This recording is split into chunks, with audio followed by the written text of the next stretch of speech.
नमस्कार। आज हम एक बहुत ही कह सकते हैं मकबूल किताब पर बात करने वाले हैं, रॉबर्ट कियोसाकी की रिच डैड पुअर डैड। असल में सीधे किताब पर नहीं बल्कि हमारे पास इस किताब का एक विश्लेषण है, एक रिव्यू, जो इसके अंदर के विचारों को, कहानी को और इसके असर को समझने की कोशिश करता है। तो आज का हमारा मकसद है कि इस रिव्यू के जरिए हम किताब के सार तक पहुंचें। ये पैसे, सोच, अमीर बनने के बारे में क्या कहती है, या कम से कम ये रिव्यू क्या बताता है कि किताब क्या सिखाती है। देखते हैं। तो चलिए शुरू करते हैं। ये रिव्यू सबसे पहले किताब की बुनियाद पर बात करता है। दो अलग अलग सोच वाले पिता।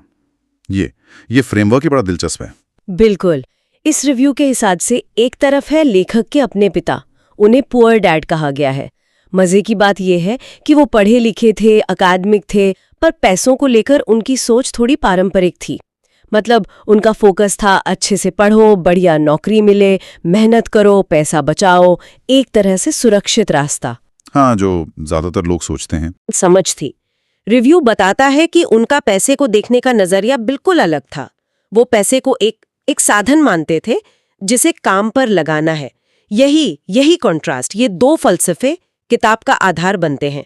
इस रिव्यू में यही हाईलाइट किया गया है। तो इस विश्लेषण का एक बड़ा निचोड़ फिर ये निकलता है कि अमीर और कह लीजिए बाकी लोगों में सिर्फ आमदनी का फर्क नहीं है, बल्कि उनकी सोच में, पैसे को लेकर उनके रवैये में, उसे मैनेज करने के तरीके में बहुत बड़ा अंतर है। ये पैसे कमाने से ज्यादा पैसे की समझ की कहानी है ना? हाँ, बिल्कुल। और ये विश्लेषण कुछ खास पॉइंट सामने रखता है।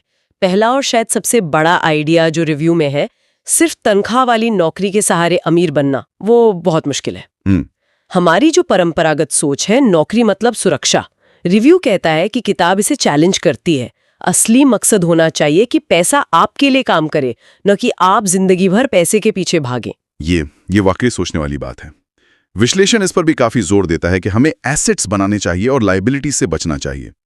और इसे बहुत आसान तरीके से समझाया गया है रिव्यू में। एसेट वो जो जेब में पैसा डाले, लायबिलिटी वो जो जेब से पैसा निकाले।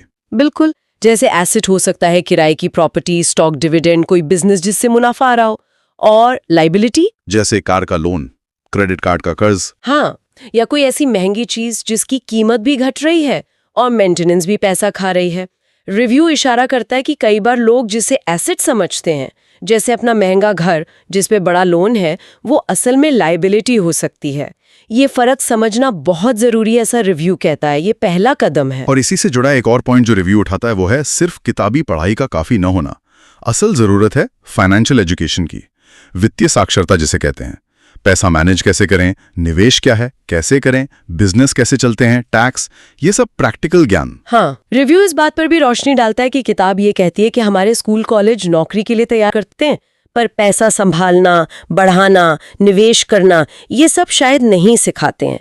तो होता ये है कि बहुत पढ़े लिखे लोग भी पैसों के मामले में कह सकते हैं नासमझ हो सकते हैं, क्योंकि वो फाइनेंशियल लिटरेसी नहीं है, वो स्ट्रीट स्मार्ट वाली समझ जरूरी है। अच्छा, तो मतलब प्रैक्टिकल नॉलेज पर ज्यादा जोर है। रिव्यू में एक और बात है, रिस्क लेने से डरना नहीं चाहिए। अक्सर लोग डरते हैं पैसा खोने से। हाँ, पर रिव्यू इसे ऐसे रखता है कि आंख बंद करके कूदने की बात नहीं है, ये है कैलकुलेटेड रिस्क लेना, सोच समझकर। मतलब पहले जानकारी लो, सीखो, समझो, फिर कदम उठाओ।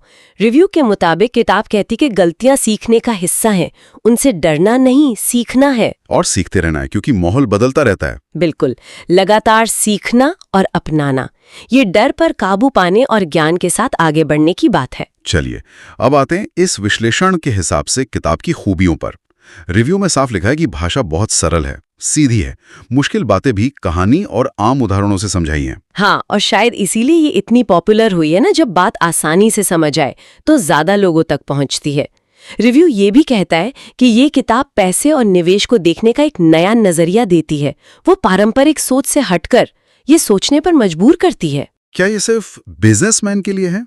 रिव्यू क्या कहता है? नहीं, रिव्यू कहता है कि ये सिर्फ उनके लिए नहीं है, नौकरी करने वालों के लिए, यहाँ तक कि स्टूडेंट्स के लिए भी उतनी ही काम की है।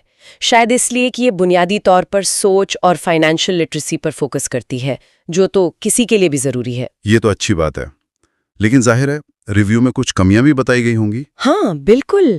सिक्के का दूसरा पहलू भी है। जैसे रिव्यू ये सवाल उठाता है कि किताब में जो तरीके बताए गए हैं, क्या वो हर किसी के लिए प्रैक्टिकल हैं? खासकर कम या मध्यम आय वालों के लिए? हाँ, ये सवाल तो बनता है। मतलब बड़ा एसेट खरीदने या बिजनेस शुरू करने के लिए शुरू में पैसा चाहिए, मौके चाहिए, वो शायद सबके पास ना हो। सही बात है। रिव्यू कहता है कि इस प्रैक्टिकल चुनौती पर किताब शायद और बात कर सकती थी। और कोई आलोचना? एक और बात जिसका जिक्र रिव्यू में है वो है दोहराव, रेपिटिशन। ऐसा लगता है कि कुछ मेन आइडिया जैसे एसेट लायबिलिटी या पैसे से पैसा बनाना वो बार बार आते हैं। अच्छा, तो क्या रिव्यू इसे बहुत बड़ी कमी मानता है? एक कमी तो मानता है, पर शायद उतनी बड़ी नहीं। रिव्यू कहता है कि हो सकता है ये लेखक की स्ट्रैटेजी हो ताकि मेन मैसेज दिमाग में बैठ जाए, खासकर जब वो आम सोच के उलट हो। लेकिन हाँ, ये भी नोट किया गया है कि कुछ पढ़ने वालों को ये दोहराव थोड़ा उबाऊ लग सकता है। लग सकता है कि किताब थोड़ी खिंच गई है। समझ गया। तो इन सब बातों को ध्यान में रखते हुए रिव्यू का फाइनल वर्डिक्ट क्या है? रेटिंग वगैरह कुछ? हाँ, आखिर में रिव्यू किताब को 5 में से 4.5 स्टार देता है, जो कि काफी अच्छी रेटिंग है। ये दिखाता है कि कमियों के बावजूद ओवरऑल इम्पैक्ट पॉजिटिव रहा है समीक्षक पर। और निचोड़ क्या है? किसे रिकमेंड करता है रिव्यू से? रिव्यू का सार ये है कि हर वो इंसान जो फाइनेंशियल फ्रीडम चाहता है, जो महीने की सैलरी पर निर्भरता से आगे बढ़ना चाहता है, और सबसे जरूरी जो पैसे को लेकर अपनी पुरानी सोच बदलने को तैयार है, उसे ये किताब पढ़नी चाहिए। रिव्यू ये भी कहता है कि ये कोई जादू की छड़ी नहीं है, पर सोच बदलने की शुरुआत के लिए बहुत जरूरी किताब हो सकती है। तो मतलब एक्शन लेने से ज्यादा या उसके साथ साथ सोच बदलना, रिव्यू के हिसाब से ये सबसे बड़ा टेक अवे है। बिल्कुल, मानसिकता बदलना। तो हमने आज रिच डैड पुअर डैड के इस विश्लेषण के जरिए देखा कि ये किताब कैसे उस पारंपरिक सोच को चैलेंज करती है कि पढ़ो, नौकरी करो, बचाओ। विश्लेषण के मुताबिक ये एसेट बनाने, फाइनेंशियल लिटरेसी और सबसे ज्यादा अपनी सोच बदलने पर जोर देती है। हाँ, और हमने देखा कि रिव्यू इसकी सरल भाषा, नए नजरिए की तारीफ करता है, पर साथ ही व्यावहारिकता और दोहराव जैसे मुद्दों पर सवाल भी उठाता है। फिर भी रिव्यू इसे आर्थिक आजादी चाहने वालों के लिए एक जरूरी पड़ाव मानता है। और अब जाते जाते एक सवाल छोड़ जाते हैं सोचने के लिए। अगर ये रिच डैड वाली सोच, जैसा रिव्यू में कहा गया, वाकई इतनी असरदार है, तो हमारी शिक्षा व्यवस्था, हमारा समाज इसे अपनाने में इतना धीमा क्यों है? क्या ये सिर्फ पर्सनल चॉइस की बात है, या हमारे सिस्टम में ही कुछ ऐसी रुकावटें हैं जो ज्यादातर लोगों को उसी पुअर डैड वाले रास्ते पर धकेलती हैं? इस पर सोचने की जरूरत है।